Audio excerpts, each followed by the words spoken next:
is hydrogen. Meyer ignites it to produce a high-temperature flame able to cut through metal.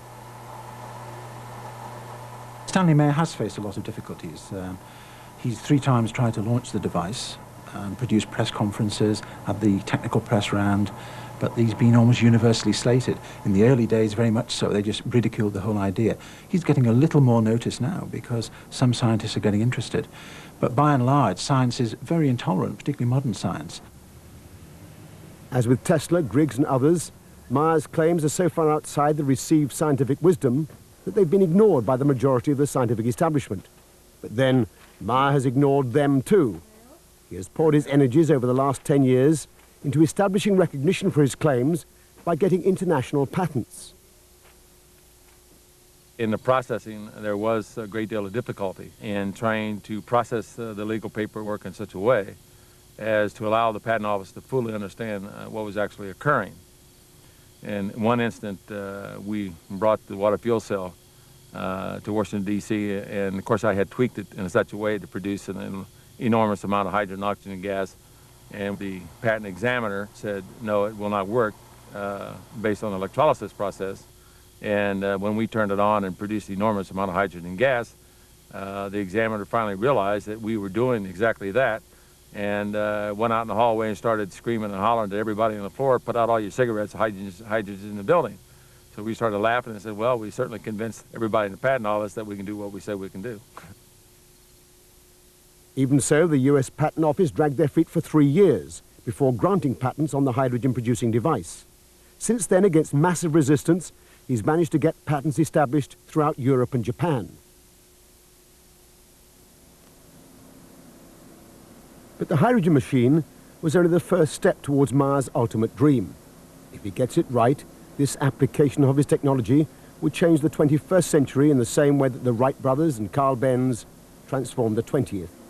He is currently modifying a beach buggy to run on nothing but water. It doesn't have a petrol tank or even a hydrogen container. It has just a tank of water. He's invented a device called a water splitter to replace the spark plug. As the water is injected into the engine, Meyer claims it's fractured into hydrogen and oxygen and then burned as fuel. Meyer is working on a kit to modify any engine. He hopes to demonstrate it on this car within 12 months.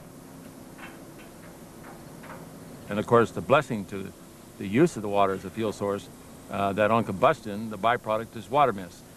So we're even solving the environmental pollution problem at the same time that we're using water to maintain the industrial basis of the world. Meyer is protective about his inventions to the point of self-confessed paranoia. Most observers describe him as a crank and his car as an aberration. But then madness and genius often go hand in hand. Meyer shares with many inventors a problem that goes well beyond paranoia. As an engineer with no scientific background, he faces a giant hurdle when he tries to communicate with scientists. One problem is that the language that people use when they're trying to describe their inventions is not the language that I as a scientist am used to, and so I have to translate it, if you like, into a way that I can begin to understand what they're trying to say. It might as well be written in Swahili for all of the sense that it initially makes. And so I'm not particularly inspired to put a lot more effort in the hope that the pearl of wisdom will reveal itself to me. At a certain point, you hit a law of diminishing returns. It isn't just a question of the difficulties of communication. There is a profound barrier between scientists and inventors, and a strong reluctance on the part of most scientists to risk their reputations grappling with issues that don't have a clear scientific pedigree. Reluctance to look foolish inhibits a lot of people from looking at things. This is looked at as a pariah. You touch it, and it creates an image of you that you don't want your colleagues to see.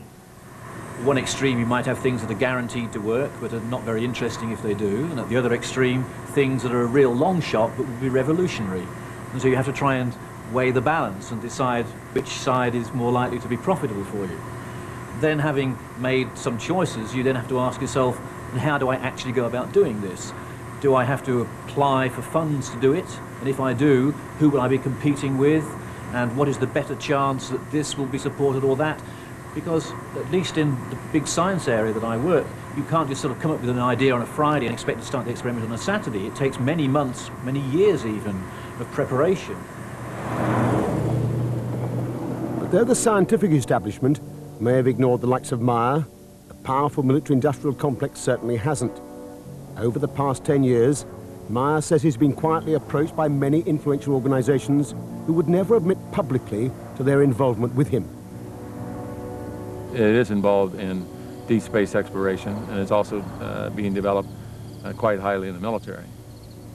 Basically, what occurred with water fuel cell was in the fact that once they understood was actually occurring, then under the U.S. national security mandate, I have no decision or power of whether or not the military or NASA or the federal government will utilize the technology.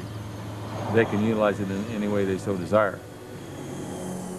NASA is using every method it can to regain some of its now fading glory. In the face of strong congressional resistance, the days of limitless budgets for space exploration have long since gone. As the champion of a new, environmentally friendly energy source, NASA would gain immense support. Your identification, please. You have your identification? As a former top scientist of the NASA Spaceplane project, Professor Paul Ziss has an inside track on the workings of the agency. NASA has large centers. The center that's in charge of propulsion is NASA Lewis in Cleveland, Ohio. Can you imagine, instead of having a million-pound rocket has 900,000 pounds of fuel on board, an oxidizer. Can you imagine what it would be like if you could put a device on there that would split water and run it into your engines? No explosive compounds. Public confirmation of a contract from NASA would provide a resounding boost for Mars technology.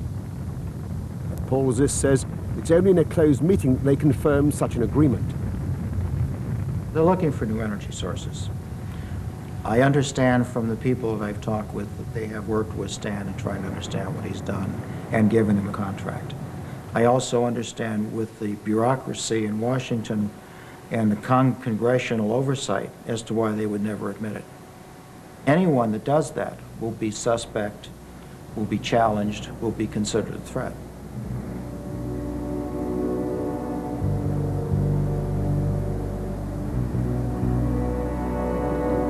But if only a fraction of what Meyer claims for his technology can be achieved, it would represent a vindication for NASA's involvement. It would also be a powerful threat to many entrenched vested interests. If Stan Meyer's device works like he advertises, you would make energy available universally almost free. That is a major, major, major impact. When new technology comes in existence, there's a great resistance to it because it can affect a lot of economic factors. In this particular case in the United States, we pay out roughly about $200 billion a year for foreign oil. It's quite obvious that the Arabs would pay $200 billion to try to keep this type of technology out of the economy. And many times over the last decade, I have been offered enormous amounts of money to simply sell out or to sit on it. The Arabs offered me well over $1 billion cold cash, simply to sit on and do absolutely nothing with it. My life has been threatened many times. Of course, I happen to believe in the power of angels. And if I don't believe in the power of angels, I don't believe I'll be around here too long. If the thing like Stan Meyer has works, every piston engine, every gas turbine in the world today, if it had its converter, could run on it. With a little invention, we could get standalone devices to run all over the world. I think it would be what I would be concerned about is the people that sell energy would be essentially bankrupted. It's what happened to the Conestoga wagons when trains came, or to the Pony Express when the telegraph came in. They're going to wipe out an entrenched power base, and they may not go easily.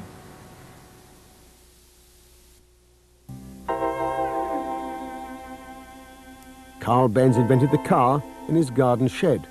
The Wright brothers were bicycle makers from Ohio. They transformed the 20th century.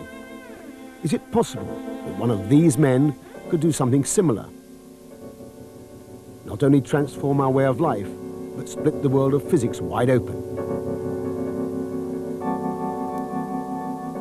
I think we're at a similar cusp point today as has occurred a number of times in physics, where you have a certain period in which things kind of come together and you think you've got the answers. And then there's a little crack here and there, but you don't think it's going to bother you. But then pretty soon you realize, oh, there's a whole new thing here we've got to deal with. And once again, people are suddenly going off in new directions, string theory, zero-point energy theory. I think we're at a cusp point again, where the physics that develop out of the next 20 years is going to be very revolutionary. And it's difficult to say what to expect. But on the other hand, that makes it a very exciting time in physics. Revolutions, of course, take many decades to be established. But those who believe that we are on the cusp of a major revolution, both in energy production and in scientific thinking, are already considering some of the key implications, both positive and negative. There's an interesting philosophical question, is that when we had bows and arrows, the impact we could do on the rest of the world is rather limited. With nuclear energy, we have a source of energy that can destroy us. Zero-point energy could annihilate us. I think it's increasingly dependent that we understand how to control ourselves and the energy. If we don't, it's too late.